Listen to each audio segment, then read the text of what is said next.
Amados irmãos, vamos ouvir nesse instante a pregação da palavra do Senhor, dando início hoje, como foi anunciado, uma série de exposições no livro do profeta Ezequiel. Não vamos ter uma série em todo o livro, mas teremos em uma parte do livro. Depois, futuramente, se Deus permitir, vamos seguindo em diferentes momentos através do livro de Ezequiel. Como hoje é a primeira pregação, é importante entendermos questões contextuais. E eu sei que, às vezes, alguns irmãos têm uma certa dificuldade com questões contextuais. Dizem assim, é muita informação, é informação histórica e um pouco difícil para guardar tudo isso. De fato. Mas, ao mesmo tempo, devemos reconhecer o Espírito Santo colocou essas informações no texto. Então, elas são importantes e nós devemos aprendê-las. Então, vamos a 2 Reis 24, versículos 8 a 17. Joaquim é o rei mencionado lá no início do livro de Ezequiel.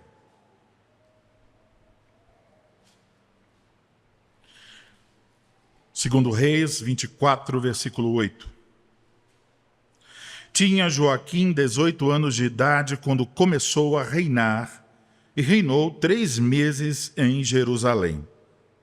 Sua mãe se chamava Neusta e era filha de Eunatã, de Jerusalém. Fez ele o que era mal perante o Senhor, conforme tudo quanto fizera seu pai. Naquele tempo, subiram os servos de Nabucodonosor, rei da Babilônia, a Jerusalém, e a cidade foi cercada. Nabucodonosor, rei da Babilônia, veio à cidade quando os seus servos a sitiavam. Então subiu Joaquim, rei de Judá, a encontrar-se com o rei da Babilônia. Ele, sua mãe, seus servos, seus príncipes e seus oficiais. E o rei da Babilônia, no 8º ano do seu reinado, o levou cativo. Levou dali todos os tesouros da casa do Senhor e os tesouros da casa do rei. E segundo tinha dito o Senhor, cortou em pedaços todos os utensílios de ouro que fizera Salomão, rei de Israel, para o templo do Senhor. Transportou a toda Jerusalém, todos os príncipes, todos os homens valentes, todos os artífices e ferreiros, ao todo 10.000, ninguém ficou senão o povo pobre da terra.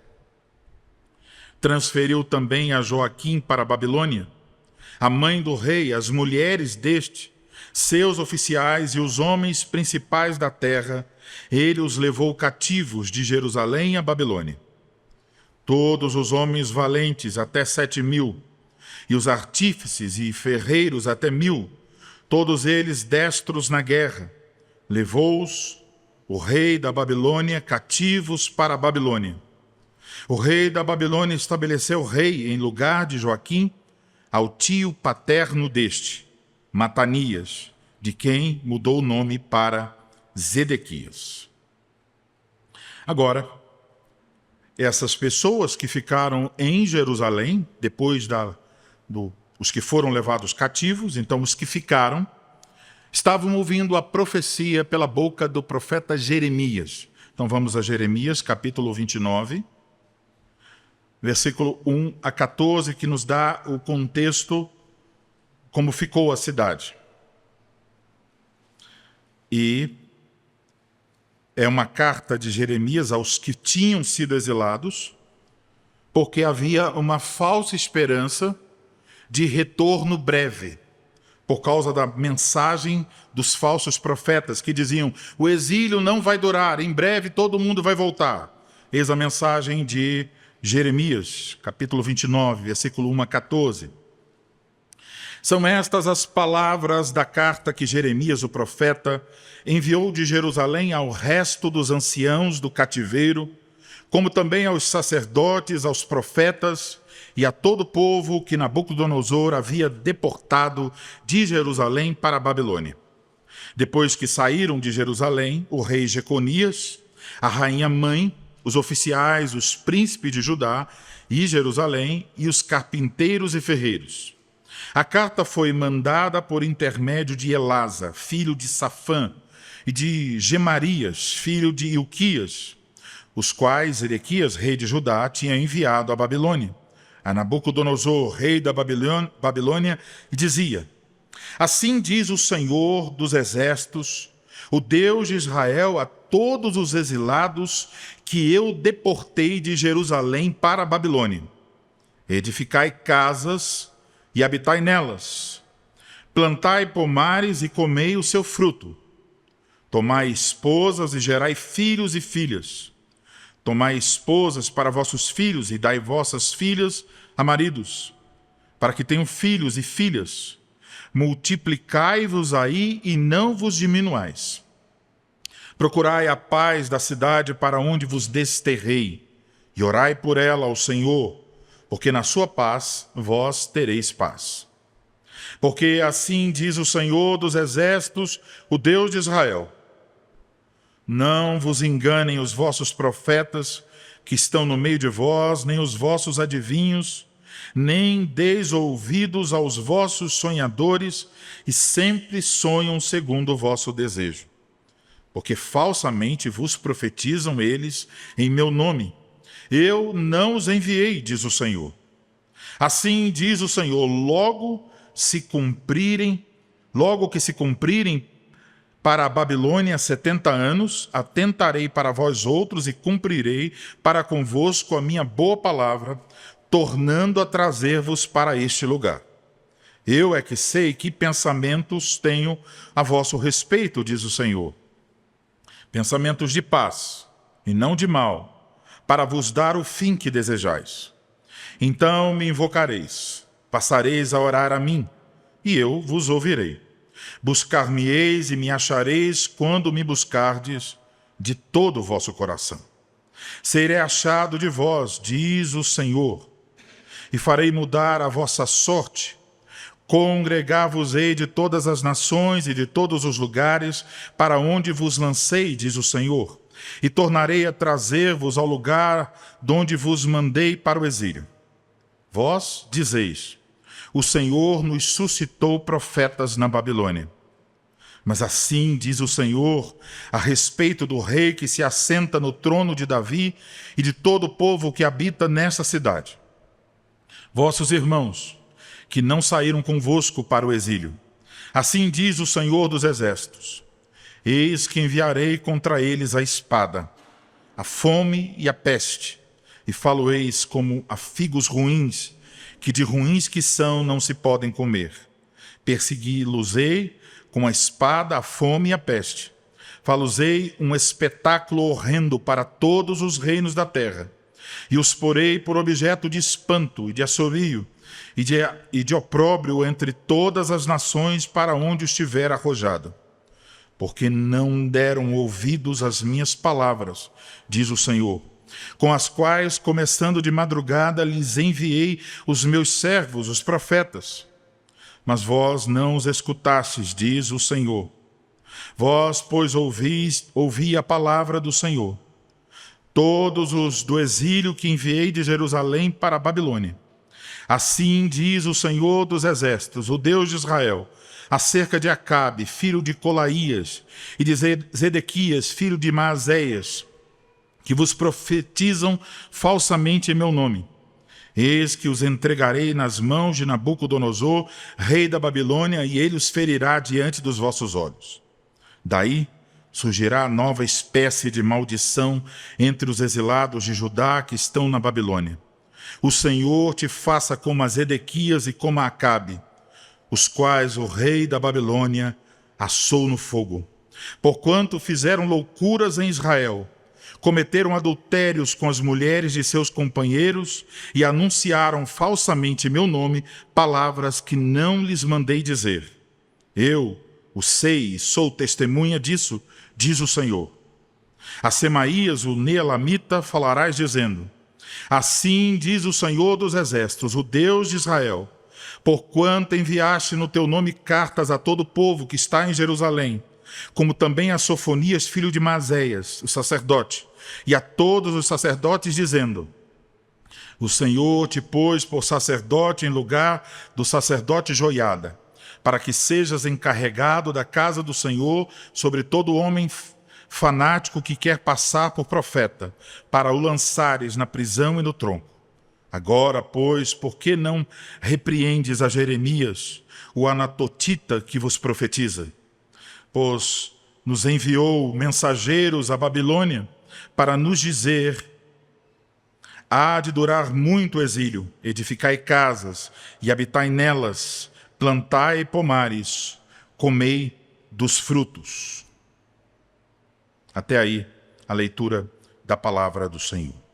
Agora, vamos ao texto de Ezequiel.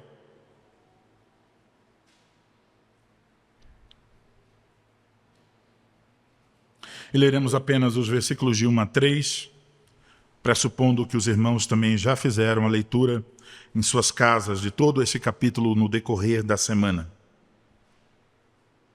Texto da pregação, Ezequiel, capítulo 1, versículos de 1 a 3. Aconteceu no 30º ano, no 5º dia do 4º mês, que estando eu no meio dos exilados, junto ao rio Quebar, se abriram os céus e eu tive visões de Deus. No 5º dia do referido mês, no 5º ano de cativeiro do rei Joaquim, veio expressamente a palavra do Senhor a Ezequiel, filho de Buzi, o sacerdote, na terra dos caldeus junto ao rio Quebar, e ali esteve sobre ele a mão do Senhor. Até aí a leitura da palavra do Senhor. Oremos. Ó Senhor, nosso Deus e nosso Pai, mais uma vez, Senhor, buscamos a Tua graça para ouvir a Tua palavra. Concede graça, sabedoria, intrepidez ao que fala. Ajude para que ele seja fiel na exposição da Tua palavra. Ajuda os ouvintes para que tenham atenção devida, a reverência diante da palavra do Senhor e uma disposição de coração para receber a verdade, para abraçá-la e o desejo para vivenciá-la. Teu Espírito Santo use a pregação para mudar a nossa forma de pensar, para produzir frutos condizentes com a nossa vida em Cristo, para glorificar o Teu santo nome, Senhor. Dai-nos a inteligência e a sabedoria, o bom ouvir, para a glória do Teu nome, em nome de Cristo. Amém.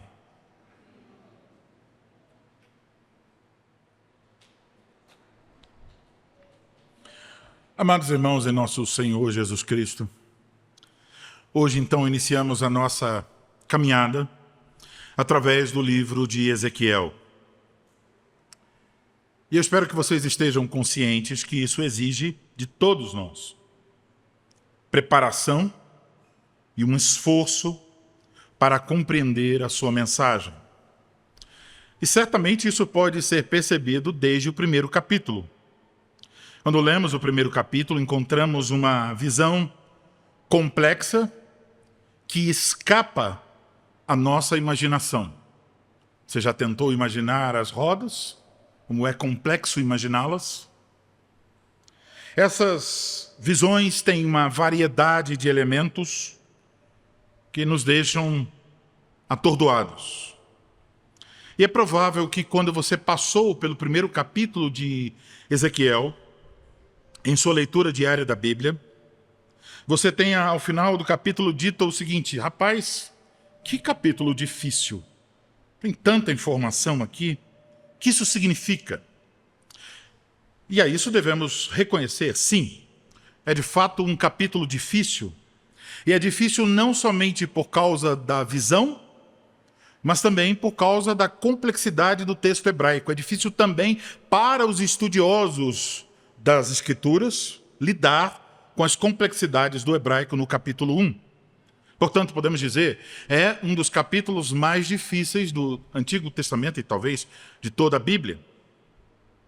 Mas, posto isso, devemos também dizer, isso não deve servir para nos desanimar.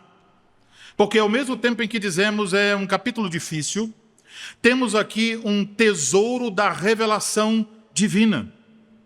Aqui, por assim dizer, a cortina se abre e podemos aprender mais sobre quem Deus é. Podemos aprender sobre a majestade e a glória de Deus.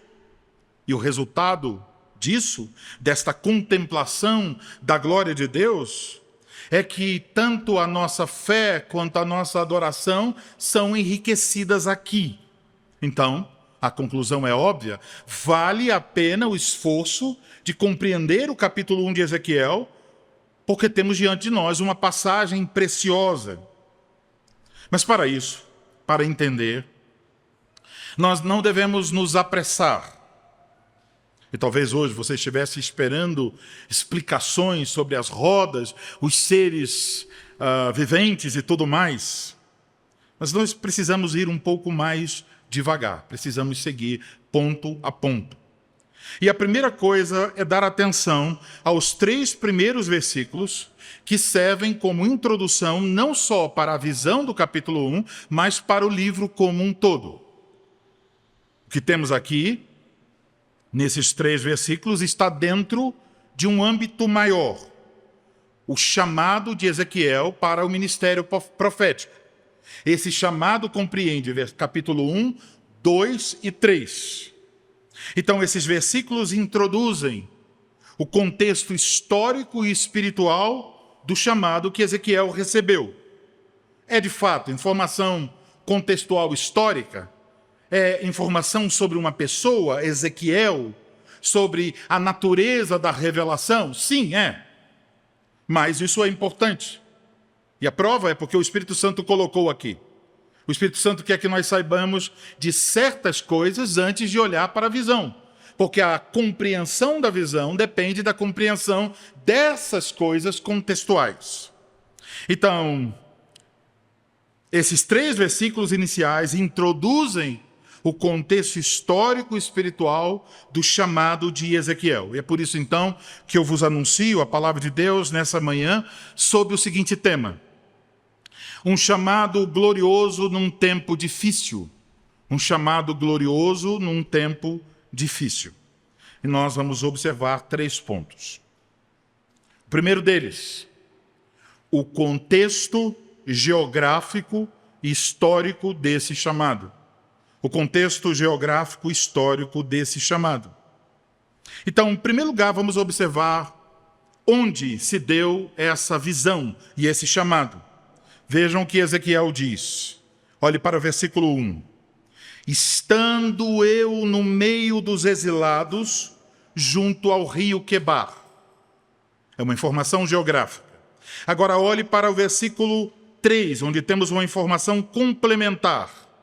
Na terra dos caldeus, junto ao rio Quebar. Então temos uma informação geográfica. O rio Quebar era um canal, um braço artificial do rio Eufrates. Era um orgulho dos babilônicos, porque representava o ápice da engenharia imperial babilônica. Era um tipo de torre de Babel, um tipo de torre Eiffel, uma coisa a chamar a atenção para a engenharia. Era um canal de irrigação, mas também de transporte comercial, perto de uma cidade chamada Nippur. Então, onde estava Ezequiel? Estava numa região de comércio, de trabalho forçado e certamente de idolatria. Ele está na terra babilônica, onde não só tem os exilados de Israel, mas muitos outros exilados. E Ezequiel e vocês sabem, Daniel também, e milhares de outros israelitas, como vimos nas leituras iniciais, estavam lá, cativos na terra dos caldeus. Ou seja, eles estavam na terra da Babilônia. Um ambiente que para um judeu era então um ambiente totalmente impuro.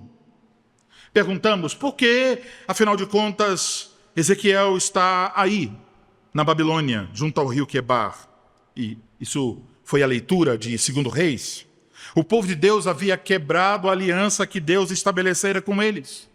E lá no livro de Deuteronômio disse que se eles fizessem tal coisa, Deus os tiraria da sua terra. Agora que eles quebraram a aliança, eles estavam sofrendo as maldições da aliança. Eles foram então levados cativos por Nabucodonosor para a Babilônia. Isso aconteceu em várias levas. Ezequiel estava então longe de sua terra, exilado sob o jugo do cativeiro. Então, isso mostra onde ele estava, mas isso também já traz um contraste com a visão que vem a seguir. Porque a visão que vem a seguir é a visão da glória de Deus. Então, quando diz o lugar, a terra impúria dos caldeus, o centro do comércio e da idolatria, o lugar onde parece que os caldeus dominam o mundo, os exilados, o canal e toda a glória babilônica, exatamente aí. Temos então uma revelação teológica revolucionária. Porque nesse lugar impuro, nesse lugar distante de Jerusalém, Deus revela a sua glória. E Deus chama o profeta Ezequiel. Isso claramente quer indicar que a glória de Deus não estava restrita ao âmbito da geografia de Jerusalém. O mesmo Deus que revelava a sua glória em Jerusalém, entre os querubins no templo, agora, quando o ouro, a prata, os utensílios do templo foram levados por Nabucodonosor, onde a glória de Deus não mais brilha no templo, esse mesmo Deus agora está revelando o seu poder e glória na Babilônia, a indicar a soberania de Deus é universal, não está restrita a um lugar. Então, diferente dos falsos deuses, que eram não só deuses de lugares, mas de coisas, né? O Deus da fertilidade, o Deus da chuva. Yahvé é o Deus de toda a terra, como cantamos no Salmo 24. Ele não é uma divindade local, mas o soberano, inclusive, como aparece na visão de Daniel, ele é o soberano sobre a terra da Babilônia e sobre o próprio Nabucodonosor. Agora, uma vez que temos o contexto geográfico, temos outra informação de cunho histórico. Veja no primeiro versículo. No 5º dia do 4º mês. E depois lemos no versículo 2. No 5º dia do referido mês, quer dizer o 4º, no 5º ano do cativeiro do rei Joaquim. Então, o ano dessa visão é o 5º ano do cativeiro de Joaquim, no 5º dia do 4º mês. Para entender isso, precisamos de algumas informações históricas. Então, a primeira delas, em 605 a.C., Nabucodonosor havia invadido Judá e ele levou cativo algumas das pessoas mais nobres. Nessa primeira leva do cativeiro foi um jovem chamado Daniel. Depois, alguns anos, em 597 a.C., Nabucodonosor levou cativo o rei Joaquim, como vimos em 2 Reis, sua família, sua mãe, os oficiais, ministros, líderes religiosos. Esta foi a segunda deportação. E por que o rei fazia tal coisa? levar os líderes, as pessoas que são dispostas para a guerra, os capitães, os religiosos, os que pensam, todos esses, é uma maneira de fazer com que na terra não haja nenhuma rebelião. Você sufoca a rebelião, tirando as pessoas da sua terra. Elas se tornam estrangeiros. Elas não têm mais por que lutar por uma terra lá. Ezequiel foi com esta segunda leva. Então, quando lemos que o rei Joaquim, sua família, os oficiais, os sacerdotes foram levados por Nabucodonosor para a Babilônia, nessa leva também vai um jovem chamado Ezequiel. Já vou dizer por quê, mas podemos dizer, esse jovem tem 25 anos. Então, ele vai para a Babilônia. Então, quando diz aqui o 5º ano do rei Joaquim, significa, então, que o rei Joaquim está há 5 anos na Babilônia, mas também significa que Ezequiel está há 5 anos na Babilônia. E o rei Nabucodonosor colocou lá em Jerusalém um outro rei, como vimos, o tio de Joaquim, chamado Zedequias. Então, agora quando Ezequiel está falando o contexto histórico, ele não menciona Zedequias em Jerusalém, mas ele menciona Joaquim, que está preso na Babilônia. Ou seja, para Ezequiel, o rei verdadeiro é Joaquim, não o fantoche Zedequias lá em Jerusalém. Então, o lugar e o tempo, aqui em nosso texto, indicam que o chamado de Ezequiel ocorreu em um momento difícil, um momento de crise espiritual, um momento de crises, de prejuízos, de tristezas. Pessoas perdendo suas casas, suas terras, pessoas morrendo, famílias sendo desfeitas, famílias sendo separadas, pessoas sendo deportadas, miséria na cidade de Jerusalém, cativeiro na Babilônia. Todo é um contexto de confusão política e desesperança nacional. E não é à toa que esse momento da história é considerado um dos pontos mais baixos da história de Israel, o cativeiro babilônico. Mas, meus irmãos, é exatamente nesse tempo difícil e triste que Deus chama Ezequiel para o ofício profético e concede a Ezequiel uma visão da majestade e da glória de Deus. Amados, temos então essas informações sobre o contexto da vocação de Ezequiel. O povo de Deus, por causa de seus pecados, estava sob o julgamento do Senhor, experimentando as maldições da aliança. Os de mais fina estirpe estavam cativos na Babilônia, e os mais pobres vivendo em miséria em Jerusalém. Em Jerusalém, a idolatria permanecia. A blasfêmias terríveis eram praticadas no templo, que agora não servia mais a um templo de adoração ao Senhor. Isso será visto futuramente aqui no livro de Ezequiel. Jeremias estava profetizando em Jerusalém, mas as pessoas rejeitaram a pregação de Jeremias. Elas preferiram ouvir, tanto em Jerusalém quanto lá entre os exilados, elas preferiram dar ouvidos aos falsos profetas, que pregavam uma falsa esperança de um retorno rápido do cativeiro. A mensagem deles era: olha, em 2 anos tudo estará resolvido. O rei Joaquim estava preso há 5 anos. O caos estabelecido. Não havia arrependimento. E o juízo avançava dia após dia. Olhar esse quadro, surge a pergunta: será que as promessas feitas a Abraão falhariam? Será que todas as nações da terra não seriam benditas através de um descendente de Abraão? Será que as promessas feitas a Davi, de um rei que reinaria para sempre, não se cumpririam agora que o descendente de Davi está preso na Babilônia? Parecia que tudo estava a ponto de ruir como um castelo de areia.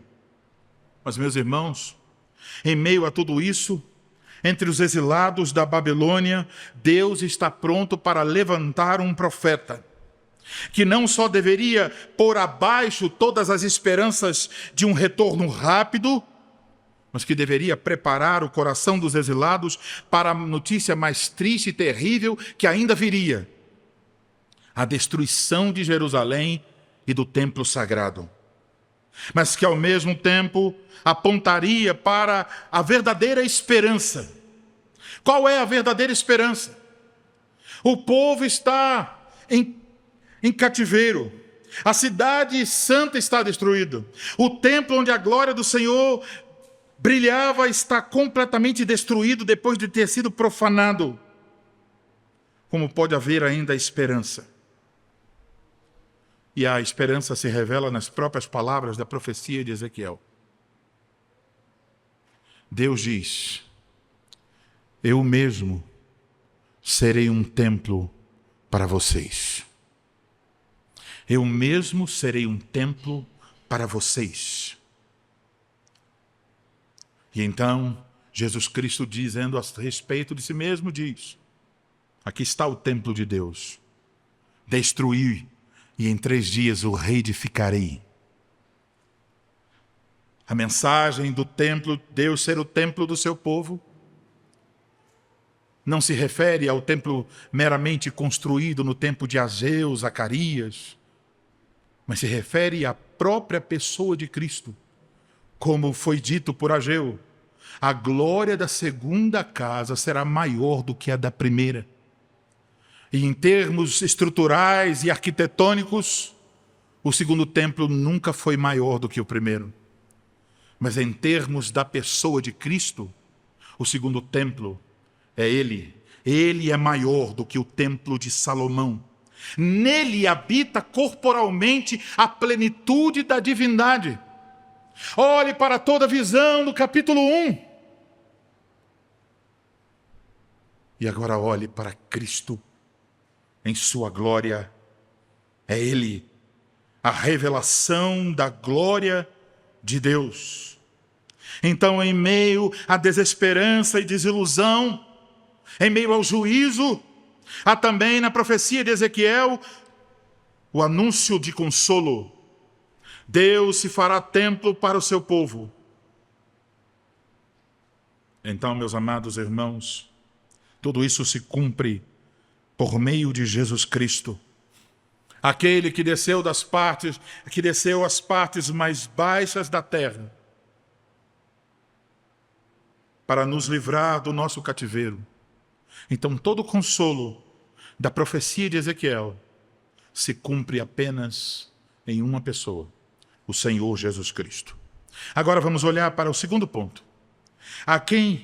O homem a quem Deus chamou. Quem é ele? O nome do profeta a quem Deus chamou é Ezequiel. Esse nome tem um significado. O significado é Deus fortalece. É um nome bem apropriado para a difícil tarefa. Deus disse que ele deveria ser como um muro para o povo de Israel. Agora o texto destaca 2 características pessoais de Ezequiel. A primeira delas, veja em sua Bíblia: aconteceu no 30º ano.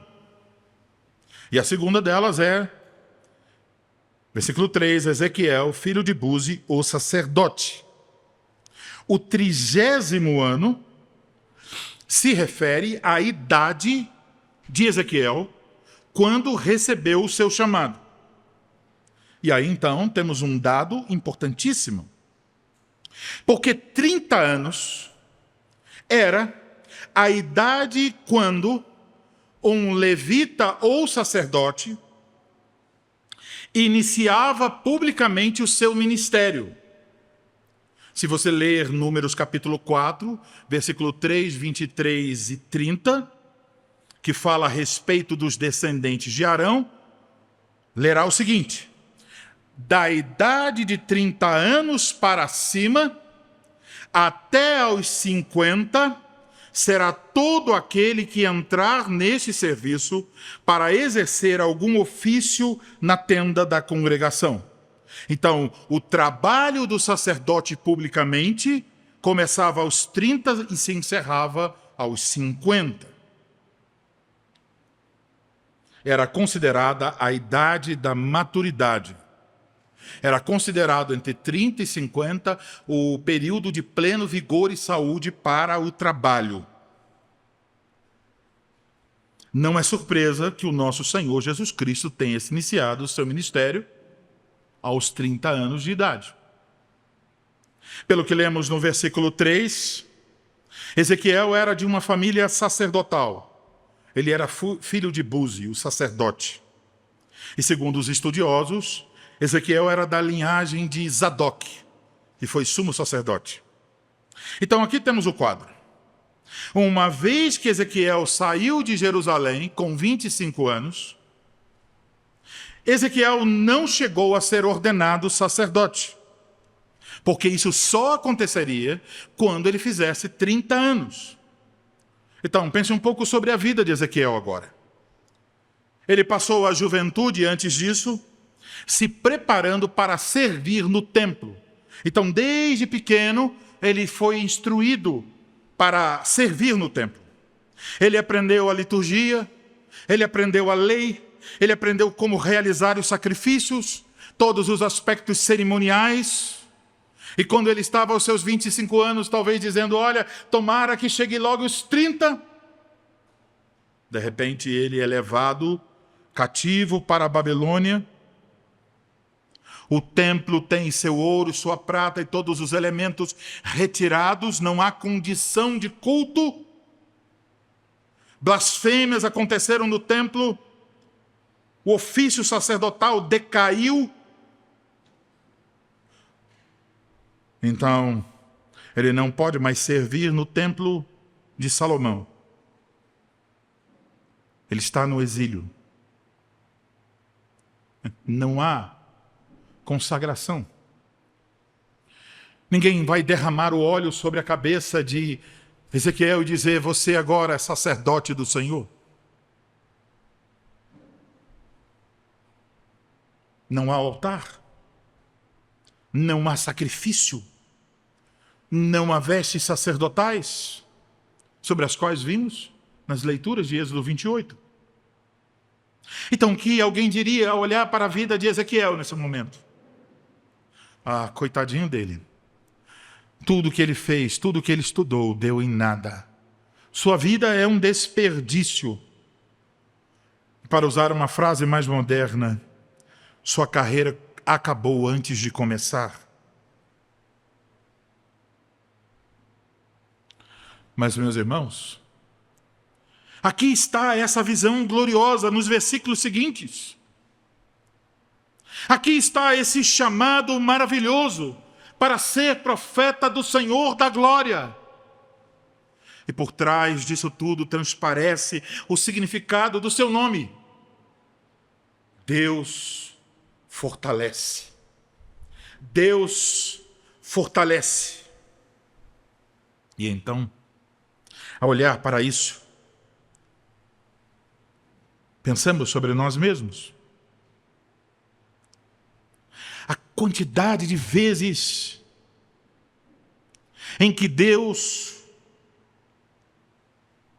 faz com que nossos planos sejam absolutamente frustrados.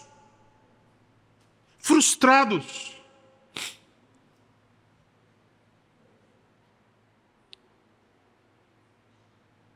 Mas a quem Deus frustra, concede ele uma visão maior de si mesmo. Porque ele se revela através das frustrações, dos medos, das angústias, das fraquezas.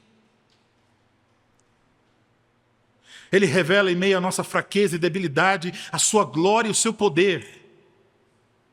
Em meio às incertezas que temos na vida, ele revela a sua imutabilidade, a sua fidelidade.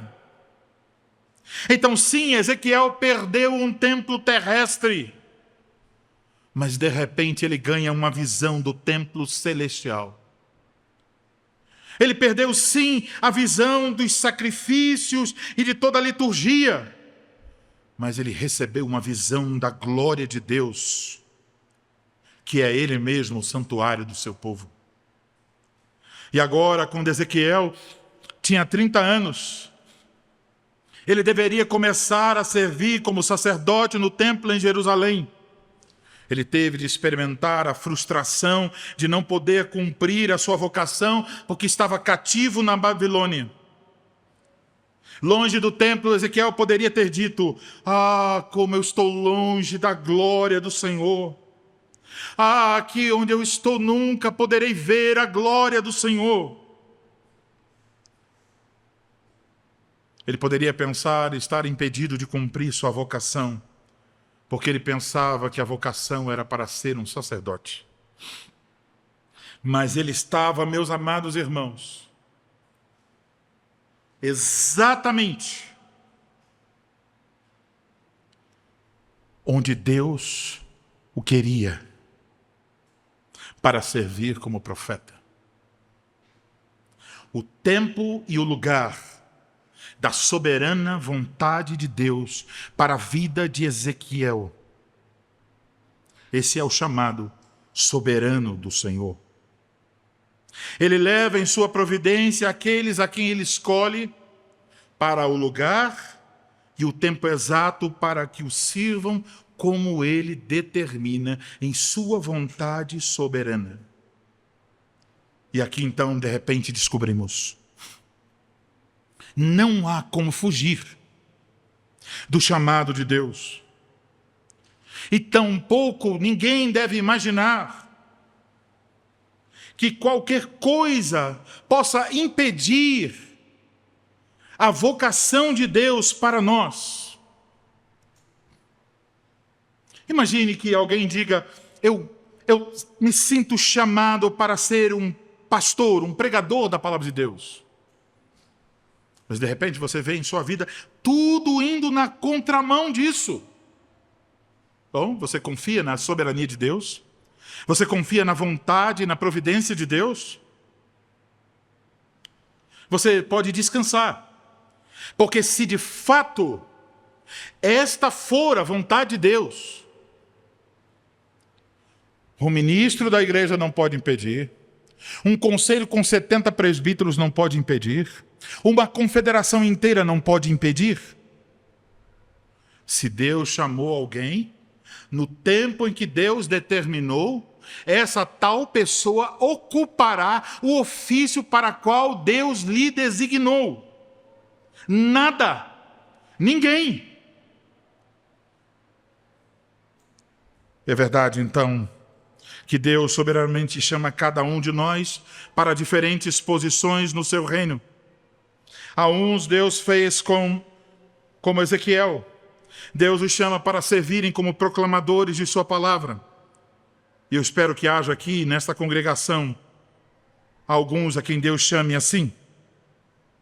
A outros Ele chama para posições diferentes, conforme sua vontade. Mas o fato é que aonde você está agora, não só em termos geográficos, mas também em termos de suas circunstâncias pessoais, isso tem a ver com a vocação de Deus para a sua vida. Então não importa as circunstâncias pelas quais você está passando agora, o fato é que se você está em Cristo, há um chamado de Deus para a sua vida, há uma função que Deus quer que você exerça no seu reino, e pela providência de Deus, cedo ou tarde você chegará a ela. Não há como escapar em algum momento. O chamado se tornará claro de alguma maneira, pela providência de Deus. Deus virá até você e colocará onde Ele quer que você o esteja servindo. Então você não precisa lutar por isso. Você não precisa agir politicamente por isso. Você só precisa confiar e descansar no Senhor, seu Deus. No tempo certo você entenderá a vontade de Deus perfeita e agradável para a sua vida. Talvez agora o chamado de Deus para você lhe pareça uma coisa simples. Para alguns Deus diz: olhe, você será um marido. Você será um pai também, e você será um pastor. Para outros, Deus diz: você não será um pastor. Você será um marido, um pai e um membro fiel na minha igreja. Para outros, Deus diz: olha, você não será um pai, você será apenas um marido e um membro fiel. E para outros, Deus diz: você não será nem um marido nem uma esposa. Você será apenas um membro fiel na minha igreja. Olhe para toda a glória revelada. Como ousaremos dizer não? Não há como dizer não.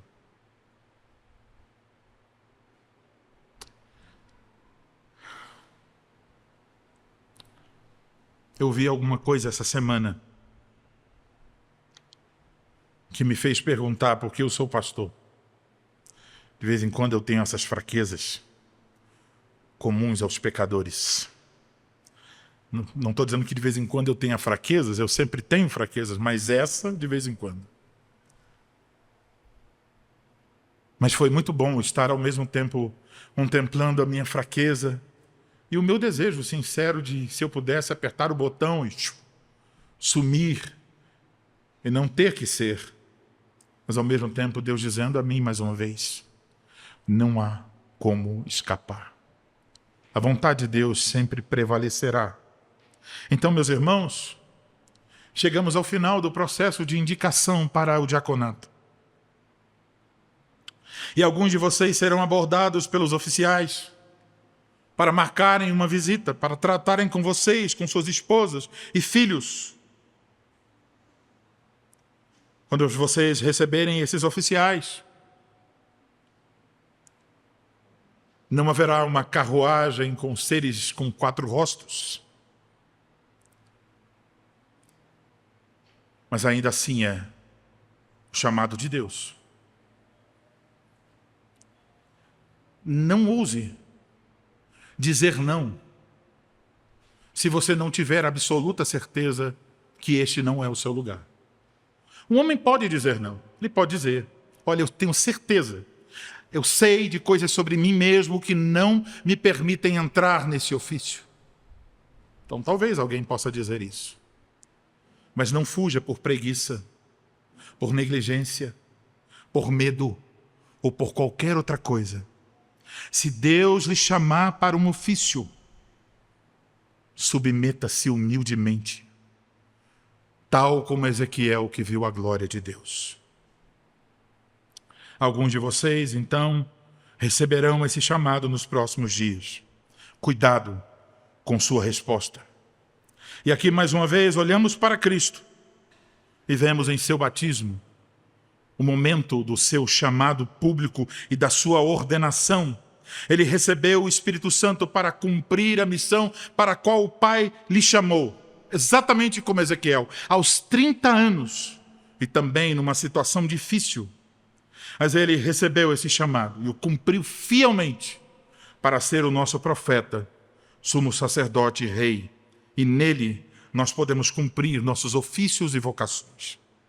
Agora, meus irmãos, afinal, a natureza desse chamado. O versículo 1, observe como Ezequiel descreve sua chamada.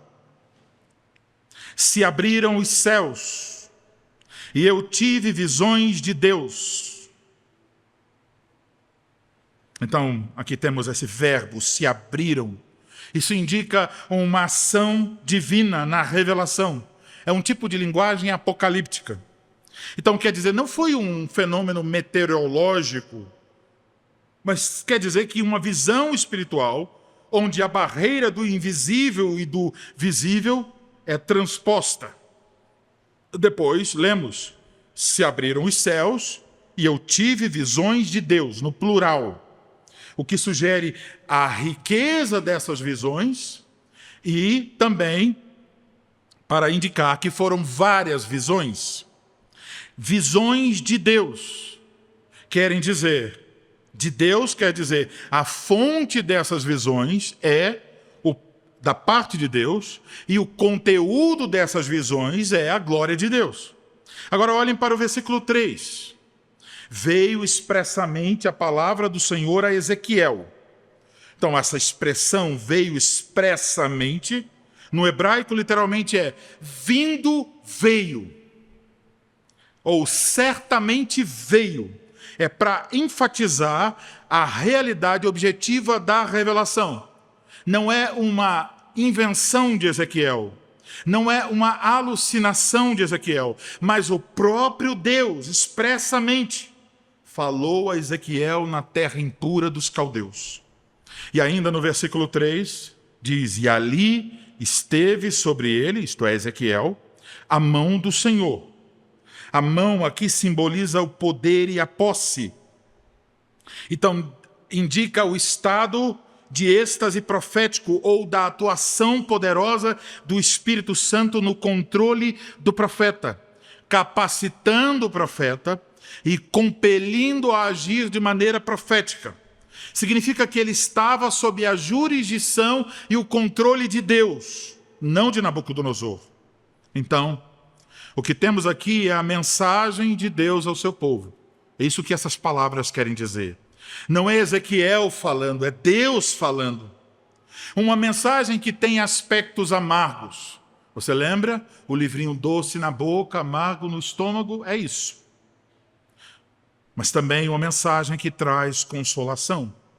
Deus, em sua graça, falou a Ezequiel, falou por meio de Ezequiel aos exilados da Babilônia.